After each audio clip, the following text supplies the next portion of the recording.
Oops, yeah. Ayun, magandang araw po sa mga lodis, mga nanood ng videos ko nung nakaraan.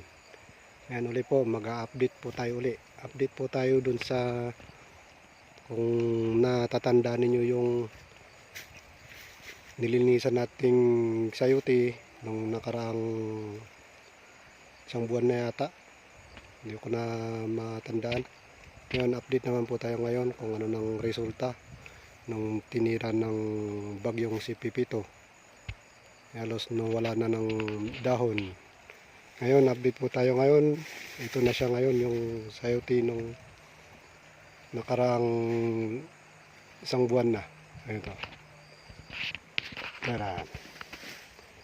Yan ang mga loads, yung mga sayuti. Yan na po sila ngayon na ano siya. Malampas na yung mga talbos doon sa pinag-aakyatan niya.